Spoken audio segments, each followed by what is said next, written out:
50 years of marriage. A knockout year for Blue Heelers ends with a bang and will leave millions of Australians shell-shocked. Tell your boyfriend to leave me alone. He is guilty, Maggie. The lies, the confrontation. You are a bloody fool. Why are you doing this? The characters you love, it will all explode before your very eyes. You're off this case. Just get out of my sight. I won't let him do this to you. And the ending. Just wait for it. Blue Heelers, Tuesday on Central. Heard about the Jeep 97 model clearance? Looks like they have. There's never been a better time to buy a new Jeep, because for a strictly limited time you can buy a Jeep Wrangler, Jeep Cherokee or Grand Cherokee and pay no deposit and no repayments until 1998. Do you think we'll get to a Jeep dealer before the sale ends? Only if they give us a lift, mate.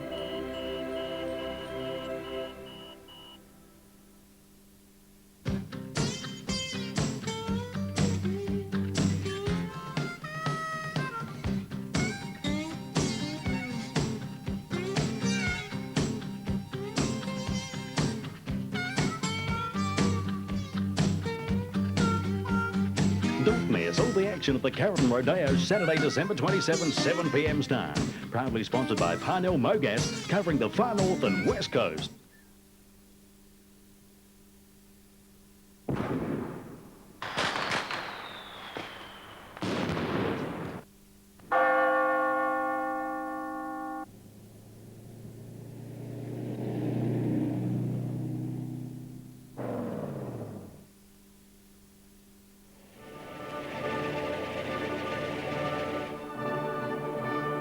The happy ending to this story has been brought to you by the exhaust specialists Augusta Auto Mart. You're invited to participate in the Port Augusta Christmas Lighting Festival by switching your light displays on prior to December 5. Let others enjoy your efforts by registering your displays for inclusion on the Christmas Lighting Street map at the Council building before December 5. While you're there, nominate your display for the Christmas Lighting Festival competition to win prizes valued at $500 to further improve your display. Completed maps and voting forms will be available from December 10. Port Augusta, the City of Lights. Port Augusta, come and see us at Christmas. A warning tonight about a novelty that's capable of causing permanent damage to eyesight. Small handheld lasers and their eerie red dots are popping up at schools, pubs and nightclubs, but there are concerns some users aren't aware of the dangers. These small but powerful lasers are used as pointers on whiteboards. There's also the military version employed as a deadly sighting mechanism. But some of the pointers coming into the country can be almost as deadly. Australia has a classification system and most laser pointers are at the lower end of the eye danger scale. But if someone was silly enough to stare at the laser or if children were playing with it, that would certainly be a risk factor. But it's the more powerful ones, like this one, that have been snuck in from overseas that have experts really worried. This one here is actually a Class 3A, which is a much higher powered one and certainly can cause some damage. Since the fad of carrying one of these on a keyring has swept the world, there has been a string of incidents. A pilot was reportedly zapped during a landing, almost causing a major disaster in Sydney. And then there was the Aussie tennis star, Pat Rafter, hit by a laser during an overseas tournament. So the final word? These really are for pointing at screens, not for pointing at people at all. John Riddell, 7 Nightly News. The federal government's incentives aimed at encouraging Australians back into health funds appear to have worked. Official figures released today show an increase in insurance membership, the first in 7 years. The private health insurance industry has been hemorrhaging members for 7 years. Thousands of Australians exiting health funds as premiums rise. But now indications of a turnaround. Latest official figures show insurance membership rose by 0.1%, or 34,000 people in the September quarter. This is a good first result. It is encouraging. It will take some pressure off the state public hospital system, and it was something the previous government could never even have dreamt of achieving. The government's crediting its incentives that include tax breaks for low-income earners taking out cover and tax penalties for the uninsured rich. But the opposition says it's a microscopic increase. Are you so desperate to save face on this discredited policy that you claim that spending $50,000 of taxpayers' money for each additional member is good value. The Australian Medical Association's afraid the government's rescue package will have a one-off effect. In Canberra, Elise Mooney, 7 Nightly News. The reputation of 70s rock star Gary Glitter is looking a little tarnished tonight. The flamboyant 53-year-old is at the centre of a child pornography inquiry. He was arrested at a computer shop under his real name of Paul Gadd after staff allegedly found indecent pictures stored in his machine. Police say they later found videos and indecent photos of children at his homes in Bristol and London. The father of 2 denies committing any offence but has cancelled an appearance tomorrow for a TV appeal called Children in Need. There are celebrations in London tonight for the golden wedding anniversary of the Queen and Prince Philip. And it's a right royal gathering indeed, with the arrival of 5 European kings, 8 queens and a plethora of princes and princesses. 50 years ago, a wedding that put some colour into a depressed post-war Britain. A young naval officer marrying Elizabeth, then dubbed the People's Princess. Now these golden anniversary celebrations are seen as a way of lifting flagging popular support for the royals. First up, a Lord Mayor's lunch, Prince Philip, the proud family man. I'm naturally somewhat biased, but I think our children have done rather well under very different and difficult and demanding circumstances. And his secret for a successful royal marriage? Tolerance is the one essential ingredient of any happy marriage. And you can take it from me that the Queen has the quality of tolerance and abundance. Then on to a royal evening at Festival Hall. The gala concert produced by younger son Edward, by his side Sophie Rhys-Jones, sparking rumours that one anniversary present could be an engagement announcement.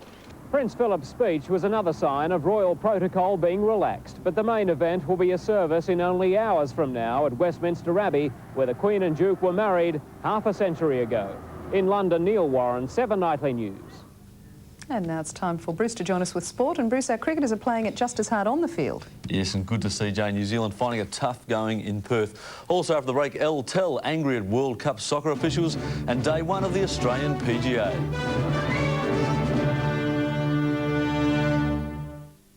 Wednesday on Third Rock. I got it! They accepted my application!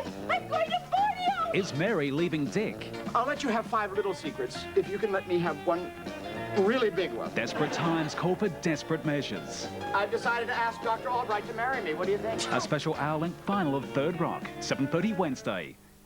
Duragold has cleared many hurdles for construction, manufacturing and fabrication. More strength, less weight, less cost. And zinc coated, no shot blasting or painting. It's been such a success, there's now a whole team of new Duragold profiles. Duragold angles, Duragold flats and Duragold channels. They're the perfect finish for any project.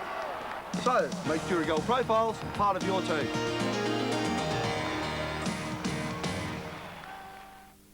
Hi, I'm Anne-Marie Seagram.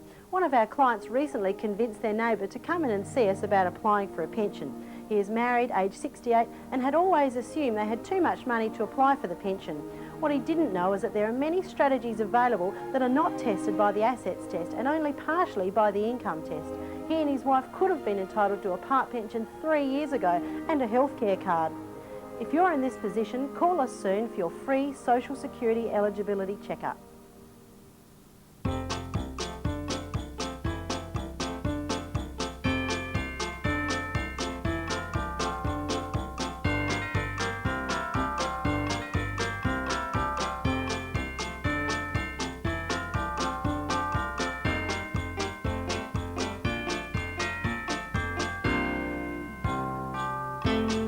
Whyalla Apex Christmas Pageant and Pageant Fair, Saturday 29th of November at 11:45 a.m.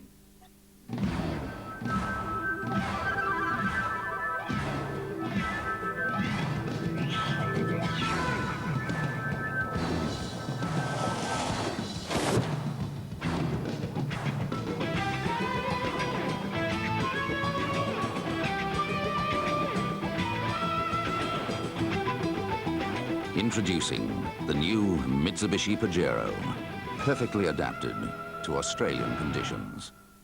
Let's go! Let's go!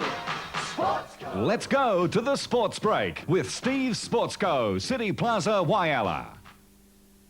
Good evening. New Zealand may have won the toss and batted first in the second test against Australia in Perth, but that was about as good as the news got for the Kiwis. Australia tightened the screws right from the start, and as the final session starts, New Zealand has crawled to 6 for 171. It's a cracking shot, beautifully played. Down 1-0 and with nothing to lose, the Kiwis winning the toss and coming out swinging. Young looking the part with a brace of square boundaries, but overconfidence causing his downfall. A gem. They do it well, the Australians. New chum Simon Cook thrust into the test cauldron, Pocock welcoming him with a couple of boundaries.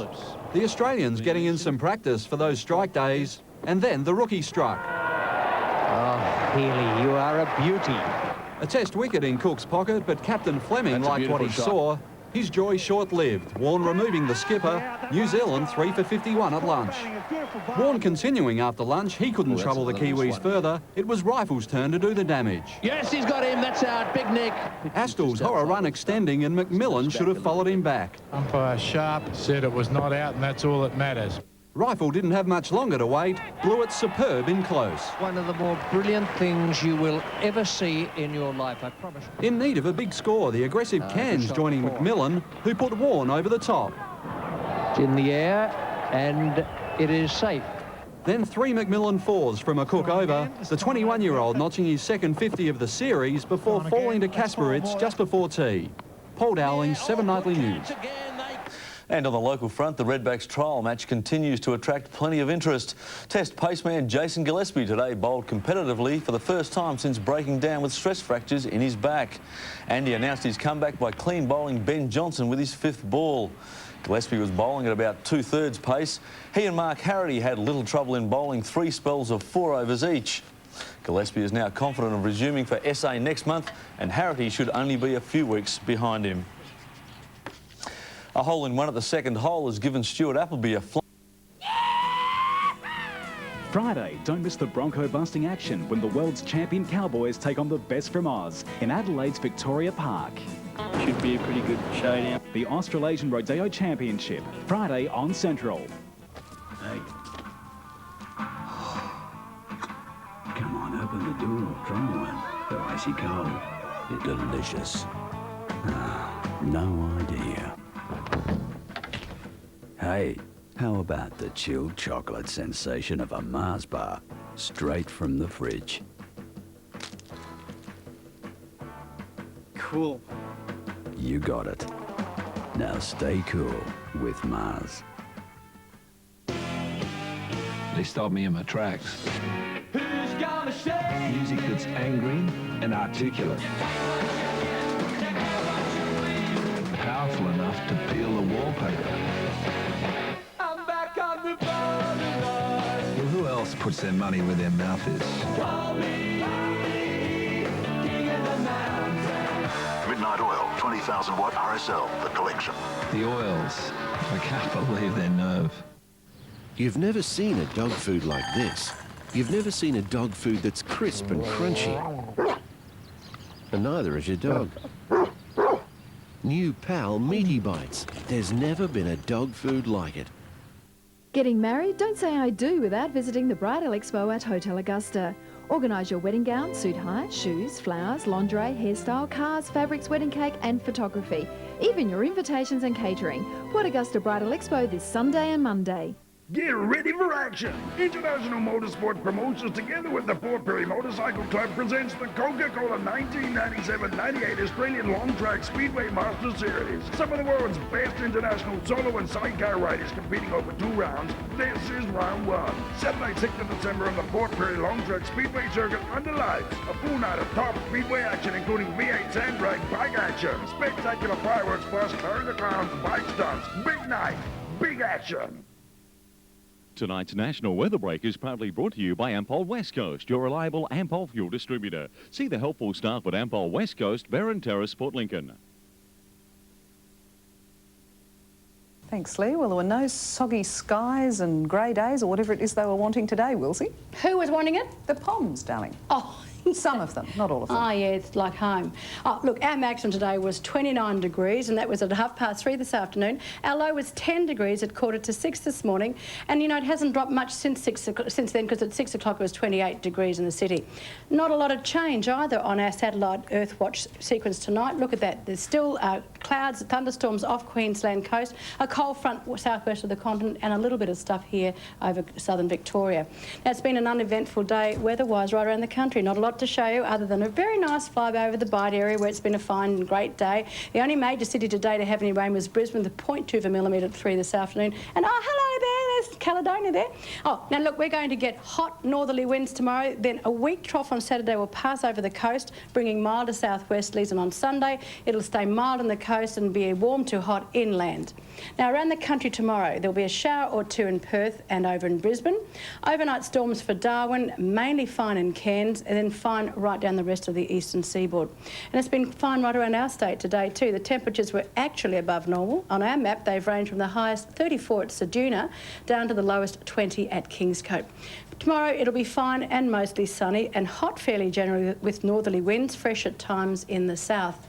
On our local waters, those winds will be at 7 to 12 knots overnight and up to 12 to 17 knots tomorrow morning, easing the afternoon, and seas to 1 metre. Fine and hot and mostly sunny in the city tomorrow with those northerly winds, so look out for the hay fever. Overnight, 15 degrees and a maximum of 33. Yes, Elizabeth is having the same too, at 34, I should say. Mount Barker 30 and Noarlunga 33. Now, looking ahead, let's have a look. It's going to be quite hot on Saturday, 36 degrees. A little bit milder with some cloudy periods on Sunday, and then fine and warm on Monday, but I'll tell you more about that tomorrow night. Until then, good night. Thanks, Wilsey. Looks like summer's in the wings. Well, just before we go, as I say, with summer almost...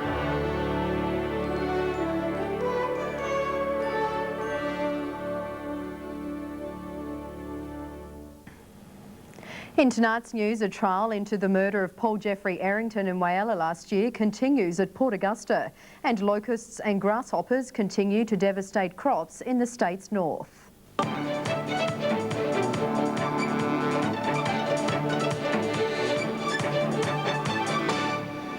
Good evening. Also tonight, enrolment's up at the Whyalla campus of the University of South Australia and the former Lilhome Aged Care Facility to be upgraded.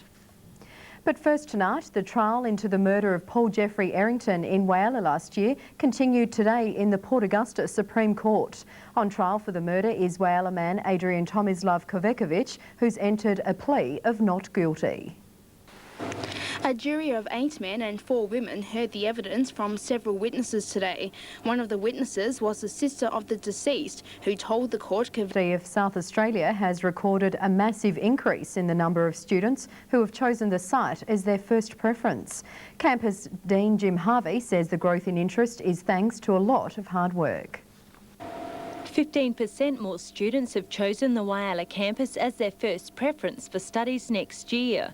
Campus Dean Jim Harvey says the increase is very satisfying. The 15% increase in first preferences reflects a major change in the patterns, reflects a lot of hard work that's gone on, and particularly it reflects the fact that the campus has moved into a new direction of being relevant to the region. The increase in applications is across the board, including business, computer and information science and social work degrees. Nursing is also proving popular this year, with a significant increase in the number of applications based on last year's figures. The increased applications couldn't have come at a better time for the campus, as the cost of education is continuing to be put under the microscope. There have been challenges to the viability of regional universities, and Whyalla campus is proving that regional campuses are an important part of the economics of regional Australia. The good news could continue for the site, with prospective students still able to apply for 1998. Angry ratepayers filled the gallery at the Port Pirie City and Districts Council meeting last night. They're annoyed at huge rate increases in the Risdon Park area. However, their calls for a rebate were defeated.